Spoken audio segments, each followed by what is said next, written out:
एक लहान बाळ असतं आणि या बाळाच्या तोंडाभोवती काही त्वचारोग झालेला असतो. त्याच्या तोंडाभोवती काही पुरळ उठलेलं असतं. त्या बाळाची आई काही महिन्यांपासून त्या बाळावरती उपचार करत असते आणि तरी देखील त्याचा जो त्रास आहे, त्याचा त्वचारोग बरा होत नसतो आणि फक्त त्याला तोंडाभोवतीच काहीतरी डाग किंवा त्वचारोग झालेला असतो.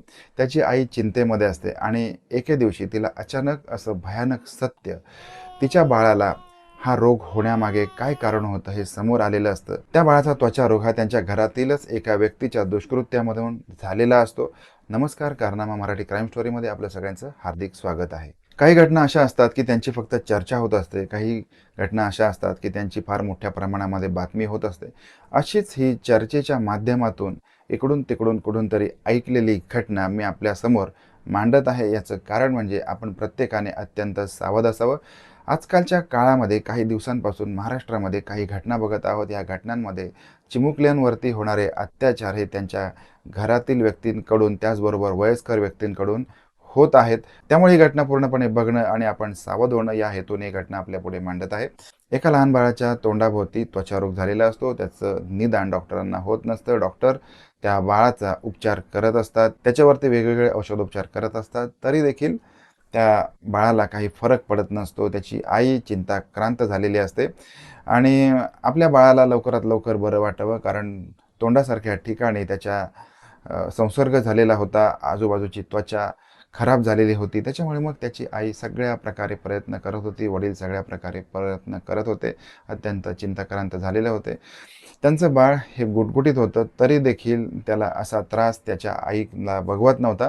त्याच्यामुळे त्याची आई जी होती ही दिवसभर बाहेर असायची, कुठेतरी कामासाठी जात होती. त्याचबरोबर त्याचे वडील देखील घराच्या बाहेर जात होते आणि या घरामध्ये इतर काही मंडळी होती, जसं त्या बाळाचे आजोबा, त्या बाळाची आजी यांच्यासोबतच हे बाळ त्या घरामध्ये राहत होतं.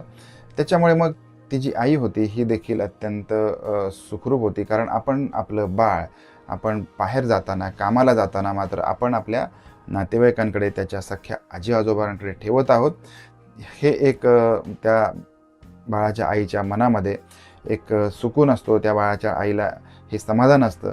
त्याच्यामुळे मग ती देखील दिवसभर आपण कुठल्याही प्रकारे आपल्या बाळाची चिंता न करता आपल्या कामावरती लक्ष देत होती. परंतु घरी आल्यानंतर तिचं मन स्वतःला खात होतं. आपल्या बाळाला असं काय होतं? वेगवेगळे डॉक्टर देखील करून झालेले होते. आता मग ती वेगळ्या मार्गाला देखील लागलेली होती. आपल्या बाळाला दुसऱ्या काही गोष्टी आहेत का? बाहेरच्या काही वातावरणामध्ये काही त्रास आहे का? काही कुठली बाधा झालेली आहे का? या दृष्टिकोनातून देखील त्या माऊलीने प्रयत्न सुरू केलेले होते आणि मग इतर काही ठिकाणी जाऊन अंगारे दुपारे देखील ती करत होती, कारण ती एक माऊली आता मात्र आपल्या बाळाला या यातनांमधून सोडवण्यासाठी अत्यंत चिंताक्रांत झालेली होती. एके दिवशी असं होतं की त्या बाळाची आई हाफ डे घेऊन आपल्या ऑफिसमधून लवकर घरी येते. ज्यावेळेला त्या बाळाची आई घरामध्ये येते त्यावेळेला ती बघते अत्यंत भयानक असं दुष्कृत्य त्या बाळासोबत तिच्या सासऱ्याकडून होत असतं, म्हणजे त्या बाळाच्या आजोबाकडूनच होत असतं. त्या बाळाच्या आजोबाने आपल्या प्रायव्हेट पार्ट हा त्या बाळाच्या तोंडामध्ये दिलेला असतो आणि हे ते बाळ जे लहान असतं, आता कोणतंही लहान बाळ जर का त्याच्या तोंडाच्या आजूबाजूला एखादी वस्तू गेली तर त्याला असं वाटत असतं की आपण आपल्या आईचं स्तनपान करत आहोत. त्याच्यामुळे मग ते बाळ ती वस्तू चोखायला सुरू करतं. तो कुठलीही गोष्ट असू दे, ते बाळ ती वस्तू आपल्या तोंडात घेऊन ते चोखण्याचा प्रयत्न करत असतं. त्या बाळाला हे माहिती नसतं की आपल्या तोंडामध्ये आलेली वस्तू आपल्या आईचं आपण दुग्धपान करत आहोत की इतर कोणती गोष्ट आहे, त्याला कळत नसतं.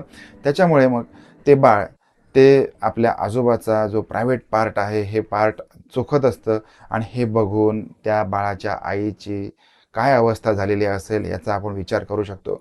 इतके दिवस आपण आपल्या लहानग्यावरती उपचार करत आहोत, पण मात्र आज आपला सासराच आपल्या नातवंडासोबत असं दुष्कृत्य करत आहे हे बघून तिला भयानक संताप आलेला आहे. ती ज्या ठिकाणी होती त्या ठिकाणी स्तब्ध झालेली आहे.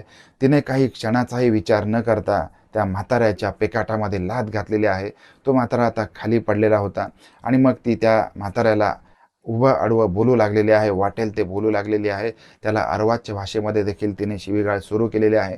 ती त्याला म्हणत होती की इतके दिवस, इतके महिने आम्ही आमच्या बाळावरती उपचार करत आहोत, मात्र तू माझ्या बाळाचा असा गैरफायदा घेशील असं मला अजिबात वाटलेलं नव्हतं. मी मात्र माझ्या बाळाला तुझ्याकडे अत्यंत प्रेमाने आणि विश्वासाने ठेवून घरी जात होते, ऑफिसला जात होते आणि हे घर चालवण्यासाठी मदत करत होते.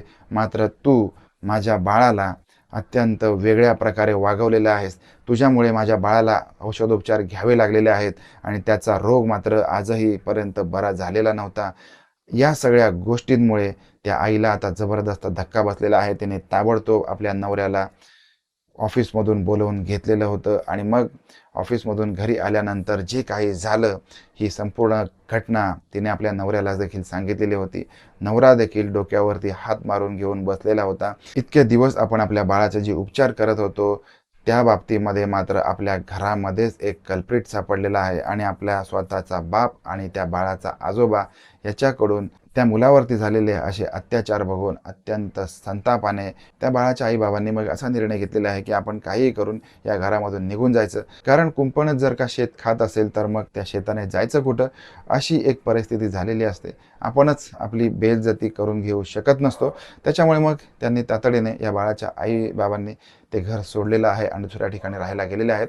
आता या गोष्टीची चर्चा सुरू झालेली होती आणि मग उडत उडत अनेक भागांमध्ये याची चर्चा होत होती. ही अशी घटना आहे की या घटनेला कोणताही पुरावा नाही, तरी देखील एक सावधानतेचा इशारा म्हणून ही घटना मी आपल्यापुढे मांडत आहे.